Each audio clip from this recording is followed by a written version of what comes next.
Sa kasaysayan ng Pilipinas, isa sa pinakamalaking misteryo ay ang nawawalang kayamanan ni General Tomoyuki Yamashita, isang general ng Japanese Empire noong ikalawang digmaang pandaigdig. Isa sa pinaka-kontrobersyal na bahagi ng kwentong ito ay ang tinatawag na Golden Buddha, isang estatwang ginto na di umano'y nakuha ni Pangulong Ferdinand Marcos mula kay Rogelio Rojas, isang treasure hunter.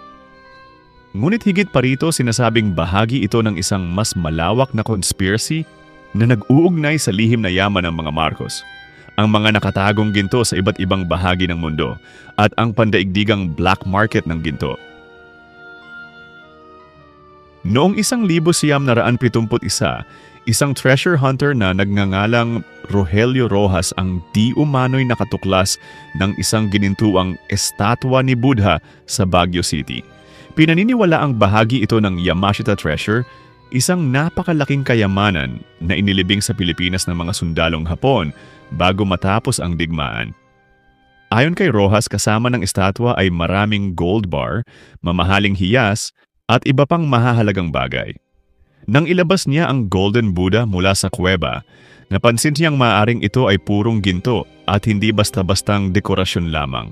May mga haka-haka na ang statwa ay may lihim na compartment sa loob na naglalaman pa ng mas maraming kayamanan. Nang mabalitaan ni Ferdinand Marcos ang natuklasang kayamanan, agad umanong kumilos ang kanyang mga tauhan. Ayon sa testimonya ni Rojas, sinalakay ng mga militar ang kanyang bahay, kinuha ang Golden Buddha at siya'y inaresto at pinahirapan. Nang palayain siya, natuklasan niyang wala na ang kanyang kayamanan at nawala na rin ang kanyang orihinal na Golden Buddha. May mga ulat na hindi lang ang estatwa ang kinuha, kundi pati ang mga gold bars na kanyang nahukay. Pagkatapos ng insidente, sinubukang bawiin ni Rojas ang kanyang kayamanan sa pamamagitan ng pagsasampa ng kaso laban kay Marcos sa Estados Unidos. Noong 1988, matapos mapatalsik si Marcos sa pwesto, nanalo si Rojas sa kaso. Ngunit nang ipresenta ang Golden Buddha sa korte, napansin niyang ito ay isang replika lamang at hindi ang orihinal na ginintuang estatwa. Ibig sabihin, maaring natunaw na o itinago sa ibang bansa ang orihinal na Golden Buddha. May mga ulat din na nagsasabing ang tunay na Golden Buddha ay naipuslit palabas ng Pilipinas at ibinenta sa black market ng ginto sa Hong Kong o Switzerland. Ang iba naman ay naniniwalang nakatago pa rin ito sa isang lihim na lokasyon sa loob ng bansa, maaring sa isang pribadong koleksyon o sa isang underground vault. Isa sa mga matagal ng teorya ay ang sinasabing paggamit ni Marcos sa Yamashita Treasure upang palakasin ang kanyang kapangyarihan at yaman. Maraming haka-haka na ginamit niya ang kayamanang ito upang bumili ng mga ari-arian sa ibang bansa, punduhan ang kanyang rehimen at panatilihin ang kanyang impluensya kahit matapos siyang mapatalsik. May ilang ulat na may mga vault sa Switzerland at iba pang bahagi ng Europa na naglalaman ng gintong kayamanan na hindi maipaliwanag ang pinagmulan. Maraming naniniwala na ito ay bahagi ng Yamashita Treasure na ginamit ni Marcos bilang personal na pondo. Ilan sa mga teorya ay nag-uugnay rin sa mga Marcos sa pandaigdigang black market ng ginto, kung saan di umano'y ipinagpapalit ang mga ginto sa ilalim ng mga peking pangalan at shell companies.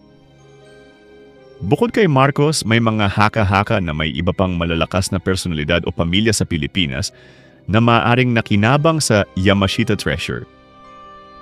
May mga ulat na may ilang bahagi ng kayamanan na naibenta na sa mga pribadong kolektor sa Japan at Estados Unidos. Mayroon ding mga conspiracy theories na nagsasabing ang ilang bahagi ng Yamashita Treasure ay maaaring ginagamit pa rin ngayon upang manipulahin ang pandaigdigang ekonomiya o punduhan ang iba't ibang lihim na operasyon sa mundo. Hanggang ngayon, nananatiling misteryo kung nasaan ang orihinal na Golden Buddha at kung gaano kalawak ang yaman mula sa Yamashita Treasure na nakuha ni Marcos. Bagamat nagwagi sa kaso si Rojas, hindi niya kailanman nakuha pabalik ang kanyang kayamanan. Patuloy na pinagtatalunan kung totoo nga bang nakatuklas si Marcos ng bahagi ng Yamashita Treasure at kung may natitira pa sa kayamanang ito na nakabaon sa Pilipinas. Ang kwentong ito ay isa lamang sa maraming misteryo na bumabalot sa ating kasaysayan. Isang kwento ng yaman, kapangyarihan, at panlilinlang na maaring may katotohanan o isang alamat na binuo ng panahon. Patuloy ang pangangarap ng maraming treasure hunters na balang araw ay matutuklasan nila ang natitirang bahagi ng Yamashita treasure at malalaman ang tunay na kapalaran ng Golden Buddha. Ano sa tingin niyo? Totoo kaya ang Yamashita treasure? Ilagay ang inyong saloobin sa comment section at huwag mong kalimutang i-like kung nagustuhan mo ang videong ito. Malaking tulong na yan para sa aming maliliit na content creator.